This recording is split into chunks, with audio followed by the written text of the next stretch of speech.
berzikir. Pembahasan tentang membaca Al-Quran dan berzikir kepada Allah Subhanahu wa ta'ala. Wa'alamu ma'asyaril ikhwan, ja'alallahu wa iyyakum minat talin li kitabihil aziz haqqa tilawatih, al-mu'minina bihil hafidhina lahul mahfudhin bihi, al-muqimina lahul qa'imina bihi.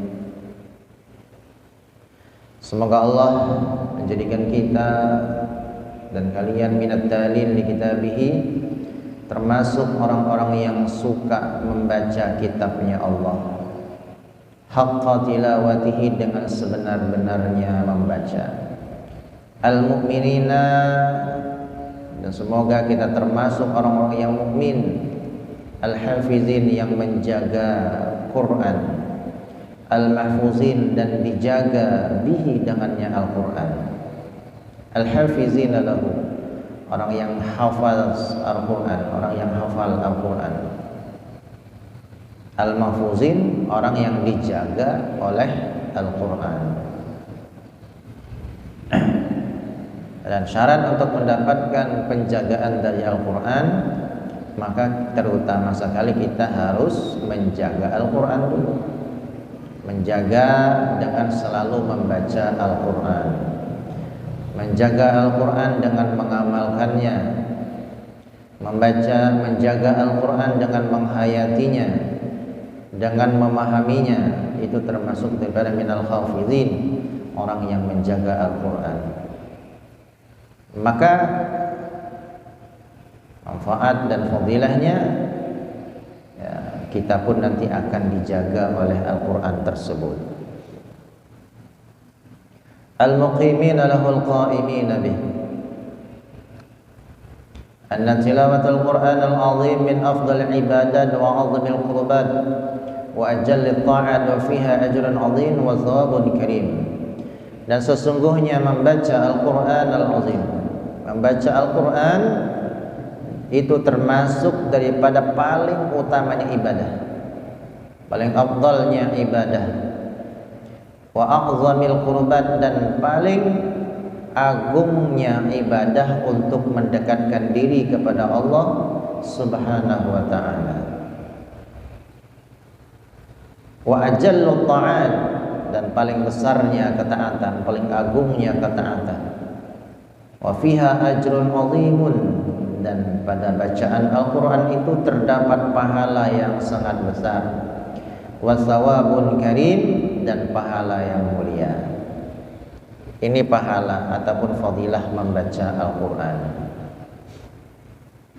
Jadi membacanya saja sudah ibadah, membaca Al-Quran sudah pahala, membaca Al-Quran sudah termasuk ibadah.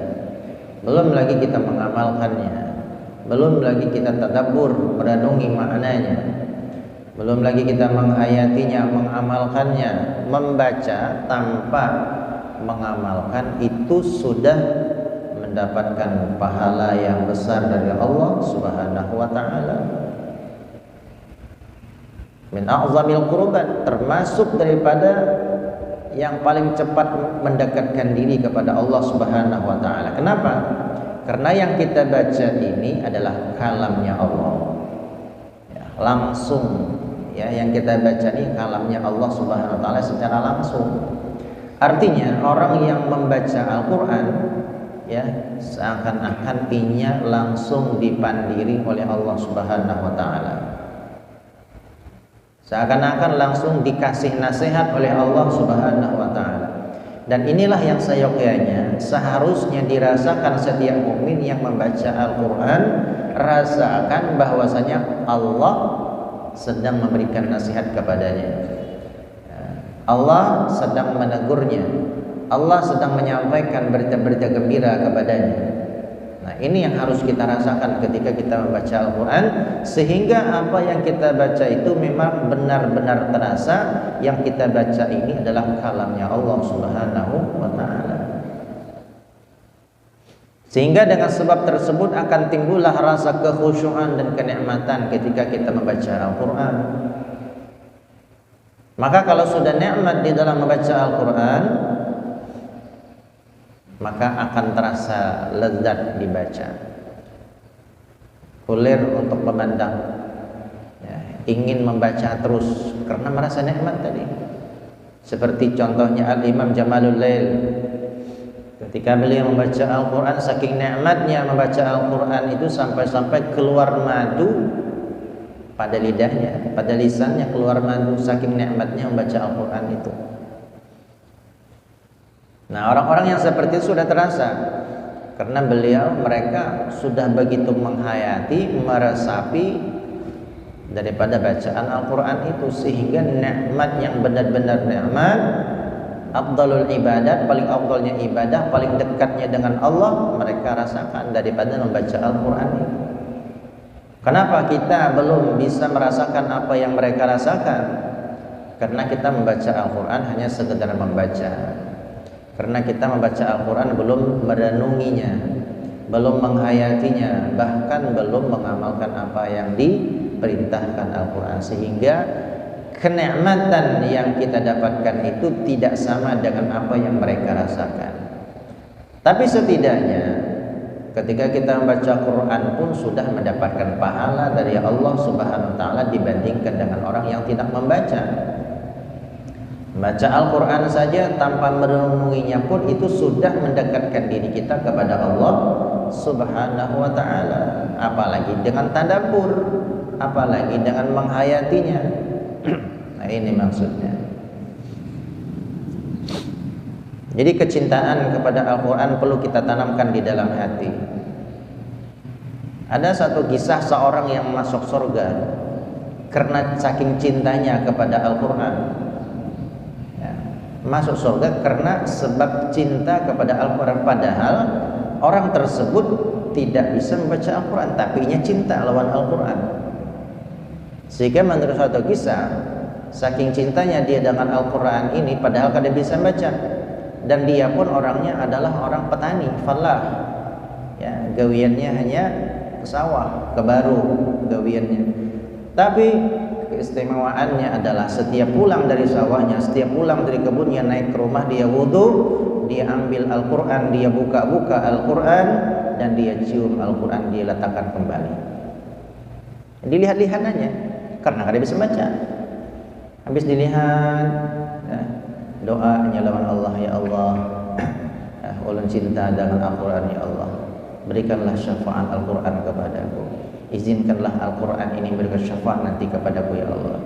Dibuka-buka, habis itu ditutup, dicium, diandang. Ini gawiannya istiqomah, ya, setiap hari digawinya seperti itu. Kada bisa membaca tapi cinta dengan Al-Quran, hanya membuka Al-Quran, berdoa lawan Allah, ya, sehingga dengan sebab itu pun dia dimasukkan Allah ke dalam surganya dan mendapatkan syafaat Al-Quran. Orang yang kada bisa membaca aja sudah dapat fadilah Al-Quran, apalagi orang yang bisa membaca Al-Quran. Maka jangan sampai kalau kita sudah bisa baca Al-Quran tapi tidak membaca Al-Quran itu. Intinya pada Al-Quran ini satu, tanamkan kecintaan dan mudawamahkan membaca Al-Quran. Mudawamah itu artinya istiqomahkan membaca Al-Quran, walaupun satu hari hanya satu ayat. Kadang-kala satu ayat walaupun satu baris setiap harinya disempatkan untuk membaca Al-Quran, ya, karena sedikit amalan kita, tapi kalau kita lakukan dengan cara istiqomah itu lebih baik daripada amalan yang banyak tapi kada istiqomah. Baca Al-Quran sehari satu juz tapi hanya berjalan satu minggu, satu tahun libur. Atau membaca Al-Quran di bulan Ramadan saja, satu hari satu juz, satu bulan khatam, tapi setelah itu tahun kena Ramadan kena pulang hanya kita buka Al-Quran. Nah, ini kada istiqomah, ini kada afdal. Yang afdal itu adalah mudawamah. Berapa sanggupnya kita sehari itu? Ya. Oh, sanggupnya setengah halaman, baca setengah halaman. Oh, sanggupnya 2 ayat aja, baca 2 ayat. Sanggupnya 1 ayat aja, baca 1 ayat sehari. Nah, ini amaliyah yang sangat luar biasa. Sehingga kalau Al-Quran dibaca terus setiap hari, ya, 1 ayat, 1 halaman, apalagi sampai beberapa halaman, apalagi sampai 1 juz, maka insya Allah nanti dia akan meninggal, Al-Quran akan menjadi temannya. Bahkan orang tersebut insya Allah dan bisa dipastikan dia akan mendapatkan syafaat daripada Al-Quran. Tapi baca dulu, karena wahyu yang pertama kan Iqra. Iqra bismi rabbikal ladzi khalaq. Kita disuruh membaca Al-Quran, itu yang pertama dulu ya. Kada bisa baca, belajar. Kada bisa membaca Al-Quran, belajar. Bacanya terbata-bata, terus belajar. Orang yang membaca terbata-bata itu pahalanya lebih daripada orang yang baca sudah lancar. Karena orang yang terbata-bata ini satu dapat pahala baca Al-Quran, dan yang kedua ini dapat pahala uyuhnya itu. Karena keterbata-bataan tak ulang kada lancar, itu dapat pahala ya. Dan yang kedua dapat pahala baca Al-Quran. Kalau orang yang sudah lancar pahalanya ya berpahala, cuman yang dapat pahala baca Qurannya aja, karenanya sudah nyaman membaca. Nah, jadi maksudnya di sini adalah Allah akan memuliakan kepada orang yang tidak ada sifat putus asa dalam belajar Al-Quran ya, walaupunnya bacanya kada lancar tapi masih berusaha untuk baca Al-Quran. Ini yang dihargai oleh Allah Ta'ala. Ini kada bisa baca Al-Quran tapi masih cinta lawan Al-Quran ya, masih dia buka-buka Al-Quran, masih hendak benar bisa membaca Al-Quran. Nah, disinilah letak penghargaan Allah Subhanahu wa Ta'ala yang letaknya pada hati kita ya. Kita sendiri bisa nilai sudah, kita ini termasuk orang cinta Al-Quran apa kada, termasuk orang yang suka membaca Al-Quran apa, kita sendiri sudah bisa menilai.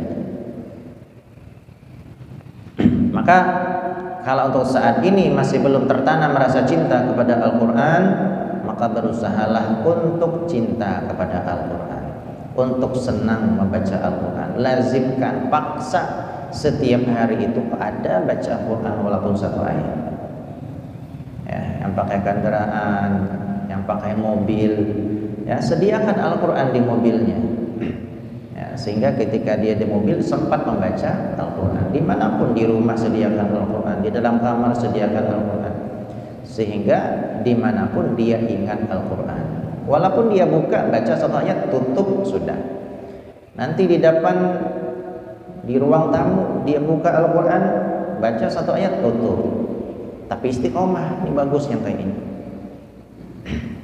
Dan orang yang lazim membaca Al-Quran, istiqomah baca Al-Quran, dan insya Allah ini terpelihara daripada menjaga wudhu. Karena orang yang membaca Al-Quran harus wudhu dulu, harus suci dulu. Nah, ketika dia membaca Quran batal wudhu, ini hanya baca Quran batal wudhu, sehingga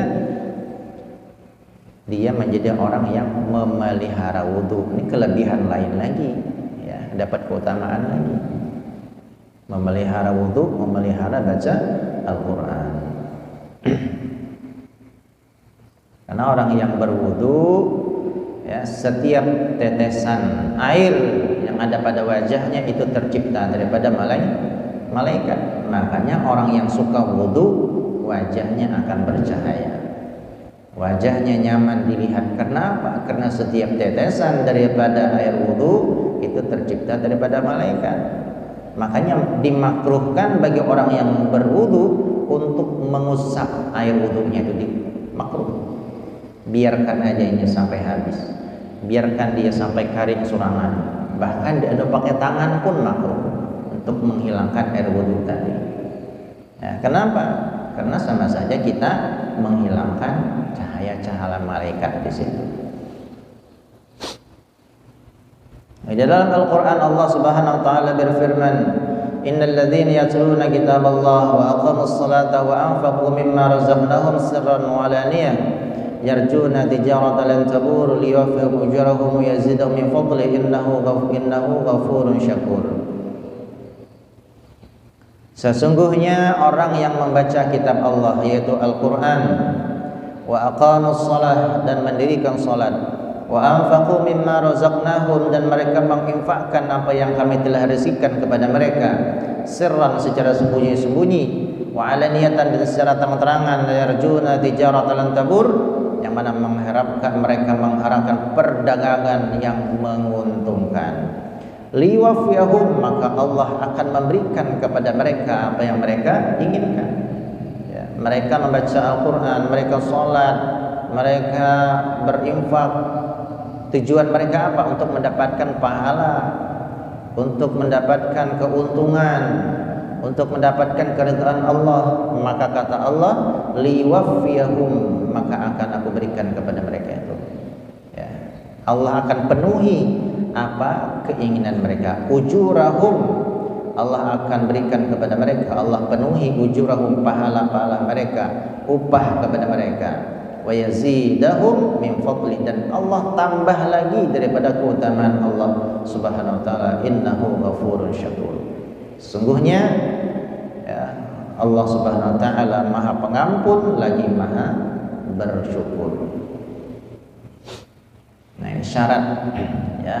Jadi kada cukup kita itu untuk mendapatkan keridhaan Allah, keutamaan Allah ya, hanya dengan sholat, ataupun tidak cukup hanya dengan berinfak saja, tapi ketiganya ini harus dipenuhi. Satu, baca Al-Quran, dan yang kedua mengerjakan sholat, dan yang ketiga berinfak. Tiga ini harus kita penuhi ya. Sholat dikerjakan, baca Al-Quran, rajin-rajin bersedekah, rajin-rajin berinfak, maka Allah akan memberikan ya ujurahum, pahala kepada mereka, dan Allah tambah lagi daripada keutamaan Allah Subhanahu wa taala. Kalau sudah Allah berikan tambahan daripada keutamaan Allah, maka tambahan itu tidak bisa terbilang ya. Tambahan itu tidak bisa dihitung lagi kayak apa ganalnya. Allah sudah menambahi daripada keutamaan Allah Subhanahu wa taala. Rasulullah sallallahu alaihi wasallam bersabda, "Afdhalu ibadati ummati tilawatul Quran." Paling afdalnya ibadah umatku adalah tilawatil Quran, membaca Al-Quran. Afdhalul ibadati ummati tilawatul Quran. Paling afdalnya ibadah umatku adalah membaca Al-Quran. Waqala alaihi salatu wassalam, "Man qara'a harfan min kitabillah kutibat lahu hasanah wal hasanah bi asyri amsalihha." Barang siapa, kata Rasulullah, yang membaca satu huruf saja daripada kitab Allah, membaca Al-Quran satu huruf saja, kutibat lahu hasanah, maka ditulis satu kebaikan, wal hasanatu, dan satu kebaikan itu bi asyri amsalihha, akan mendapatkan 10 semisalnya, dapatkan 10 kebaikan.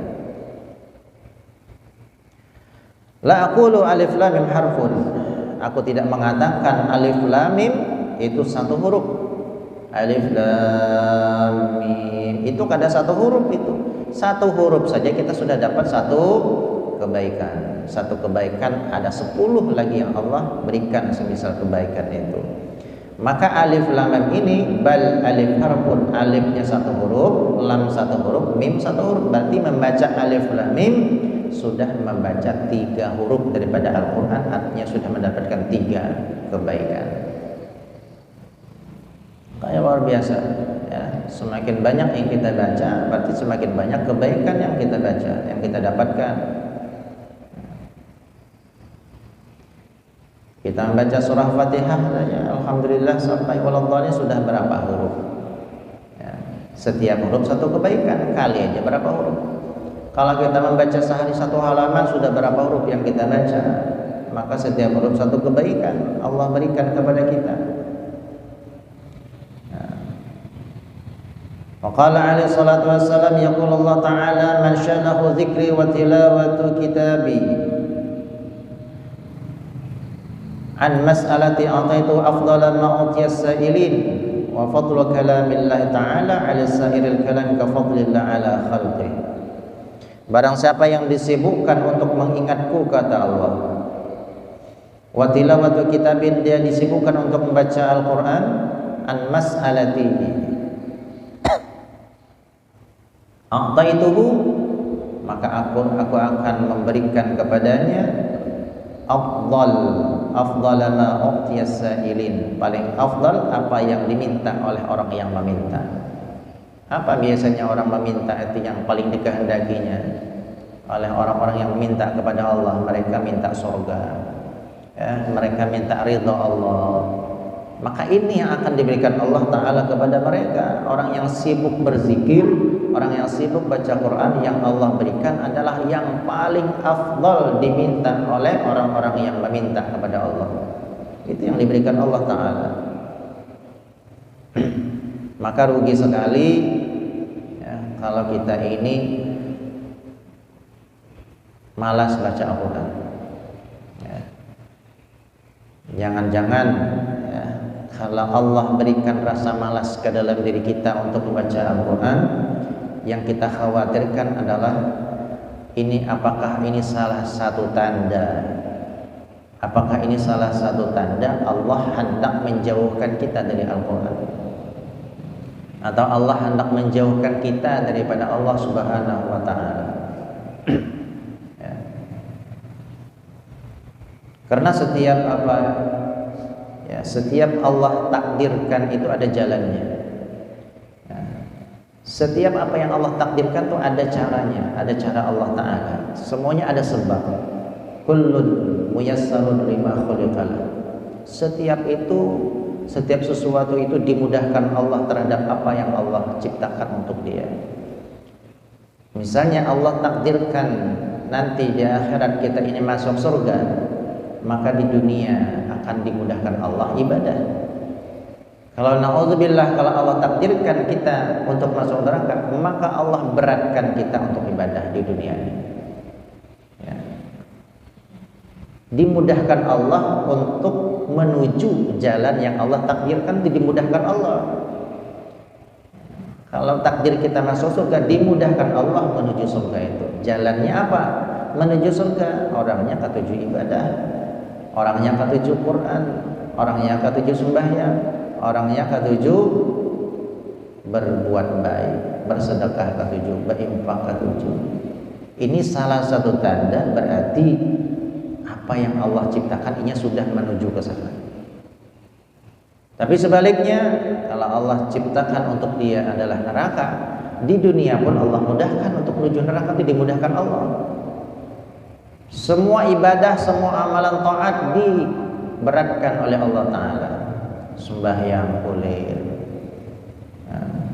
terus baca Quran malas, berzikir malas, sholawat malas, sedekah ada ketujuh, dan yang ketujuhnya berbuat maksiat kepada Allah. Ini salah satu tanda bahwasanya Allah mudahkan jalan untuk ke sana. Maka harapan kita dengan kita mengetahui hal tersebut adalah mengevaluasi dan mengecek diri kita masing-masing. Keseharian kita ini nak ketujuh apa? Ya, sudah ketujukah kita baca Quran? Sudah ketujuhkah kita ibadah setiap hari? Kalau malas, yang ketujuhnya adalah maksiat, maka sangat dikhawatirkan yang Allah ciptakan untuk kita adalah neraka. Orangnya penyembah yang aja, baca Quran kadang-kadang, bersedekah kadang-kadang, sholawat kadang-kadang. Ya, kemungkinan bisa saja ini salah satu jalan Allah hendak masukkan ke dalam surga. Tapi yang ngarannya surga itu pun ada tingkatan-tingkatannya. Ya, ada Jannatul Firdaus, ada jannah surga yang paling rendah, tingkatan pertama, kedua, ketiga, keempat, kelima, keenam. Dan yang paling tinggi adalah Jannatul Firdaus, Jannatul Naim, ya, Jannatul Ma'wa. Di manakah kita kalau Allah takdirkan masuk surga? Di manakah kita berada di surga itu? Paling bawah, tingkat pertama, kedua, yang jelas yang paling tinggi, paling harap. Dan yang paling bawah, yang paling uyuh. Tapi seuyuh-uyuhnya surga dibandingkan dengan dunia kada ada apa-apanya. Nah, karena paling uyuhnya surga, satu orang mendapatkan surga itu yang paling rendah itu seluas dunia dan isinya. Satu orang itu kalau nya masuk surga, dan tingkatan paling rendah luasnya surga itu seluas dunia dan isinya untuk satu orang. Nah, jadi paling rendahnya surga itu dibandingkan dunia yang paling haram, istana yang paling haram di dunia, tidak ada bandingannya dengan surga. Ini pun tergantung dengan ketaatan. Makanya di dalam kitab Nasaih Diniyah juga disebutkan orang yang masuk surga itu pun nanti di akhirat menyesal juga. Menyesalnya kenapa? Ya, coba dulu jadi di dunia ketujuh baca Quran, istiqomah baca Quran, maka aku akan mendapatkan tingkatan surga yang lebih tinggi daripada ini. Coba dulu kuhabiskan hartaku untuk sedekah, untuk ibadah, kuhabiskan gunakan hartaku untuk berinfak di jalan Allah, niscaya aku dapat surga yang lebih tinggi lagi. Nyebehiri lawan orang yang dapat surga yang tinggi-tinggi itu. Ya, kenapa aku dulu di dunia kada kayak itu? Penyesalannya kayak itu. Kayaknya kada puas mendapatkan surga di tingkat yang dia dapatkan itu. Penyesalannya apa? Penyesalnya karena kurang ibadah. Karena kurang taat. Orang masuk surga aja bisa menyesal, apalagi masuk neraka. Ya, masuk surga aja bisa menyesal. Kayak apa orang yang masuk neraka, nauzubillah, penyesalannya. Maka di dalam kitab ini juga disebutkan bahwasanya ketika nanti di akhirat Allah tampakkan amal kita, kalau kita melihat amal kita itu diisi dengan ibadah, maka kita lihat amal itu dengan penuh cahaya, maka kita akan berbahagia, bergembira, senang benar melihatnya. Tapi kalau sudah kita lihat cahayanya tidak ada, ya, karena kita diisi waktu itu kita tidak isi waktu itu dengan ibadah kada, bermaksiat kada, tapi kosong. Ya, cahaya kada ada kalau kosong itu, kadap kada, tarang kada, maka orang itu akan menyesal sejadi-jadinya. Kenapa waktu kosong itu kada diisi ibadah? Bahkan kata ulama, seandainya di akhirat nanti ada yang namanya kematian, maka dia akan meninggal dunia, dia akan mati karena saking menyesalnya itu mati. Luar biasa. Hanya melihat amalnya itu terisi kosong. Kalau dia akan mati karena menyesal, kayak apa seandainya dia melihat waktunya dia isi dengan maksiat kepada Allah Subhanahu wa taala. Kalau waktunya dia isi dengan maksiat kepada Allah, maka dia akan bisa menyaksikan seperti kotak itu cahayanya gelap hitam, gelap gulita. Nah, tambah lagi menangis, ya, stres, bahkan mungkin bisa, ya, kada sadar diri lagi saking menyesalnya ini, karena yang dia lakukan adalah maksiat kepada Allah Ta'ala. Maka mudah-mudahan kita termasuk orang yang beruntung, termasuk orang yang kada menyesal nanti di akhirat. Jadi di dunia nih Pak, kita ada kesempatan lagi. Kalau sudah di akhirat kayak apapun kita menyesal, kada kau membuliki lagi hidup di dunia, kada kau lagi.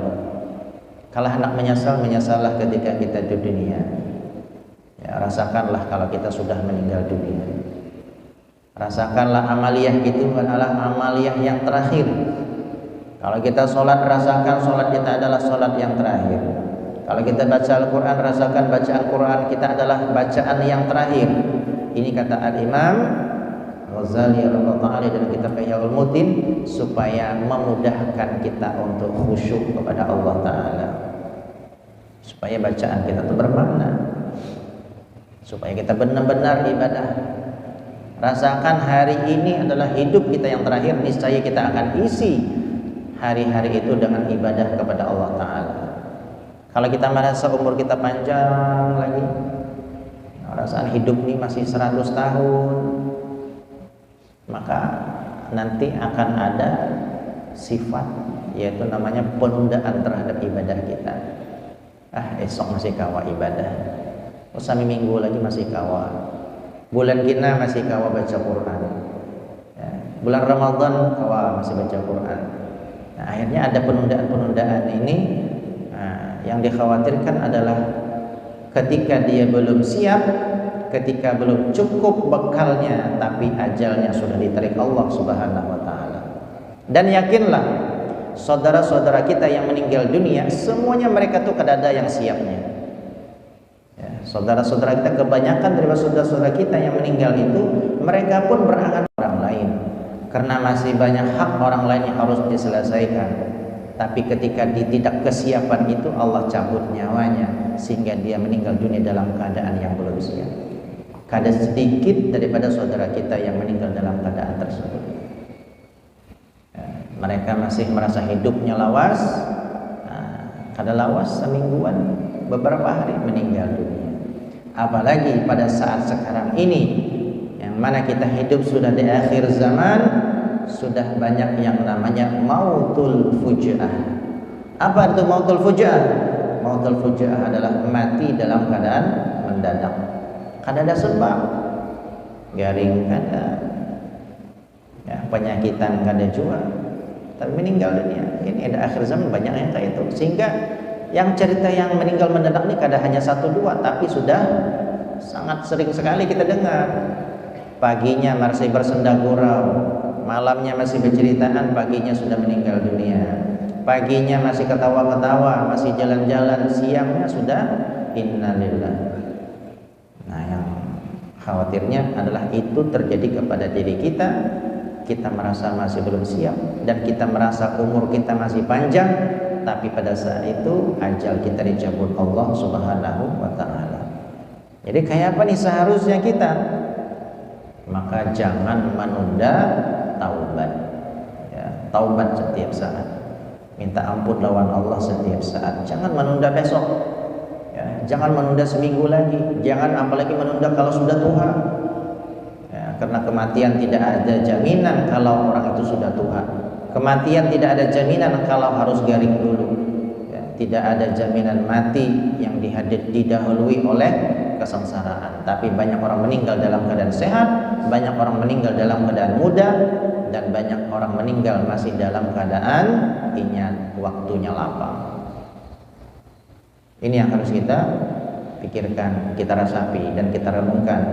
Kayak apa ini kalau terjadi kepada diri kita, kalau kita meninggal dunia, yang mana tidak akan bisa ditunda, tidak bisa didahulukan dan tidak bisa ditunda sedetik pun kada kawa ditunda.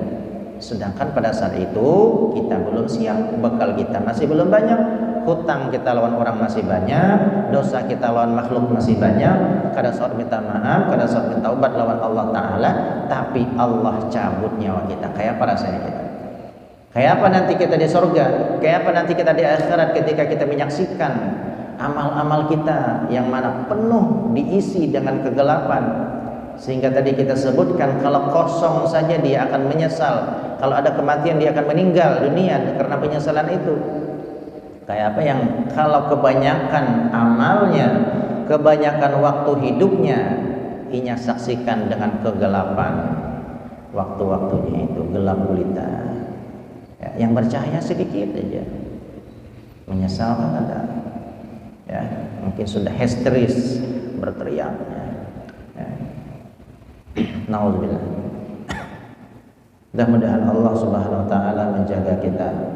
Mudah-mudahan Allah menyelamatkan kita. Mudah-mudahan Allah mengampuni dosa kita. Mudah-mudahan Allah kada mengambil nyawa kita kecuali kita sudah dalam keadaan taubat kepada Allah, kecuali kita sudah dalam diampuni oleh Allah taala dosa-dosanya, kecuali kita sudah terlepas daripada hak-hak sesama manusia, kecuali kita sudah tercatat sebagai orang yang bakti kepada orang tua, kecuali kita sudah tercatat kepada orang-orang yang cinta kepada saudaranya sesama muslim, kecuali kita sudah tercatat orang-orang yang dekat dengan Allah dan Rasulnya. Mudah-mudahan Allah selalu memberikan kita hidayah untuk membaca Al-Quran. Mudah-mudahan Allah berikan hidayah kita untuk istiqamah dalam membaca Al-Quran, dan lebih-lebih mudahan Allah Ta'ala berikan kita kenikmatan di dalam baca Al-Quran, kesenangan di dalam baca Al-Quran, kelezatan di dalam baca Al-Quran sampai akhir hayat kita. Amin ya rabbal alamin ala hadzal wa ala kulli salihah.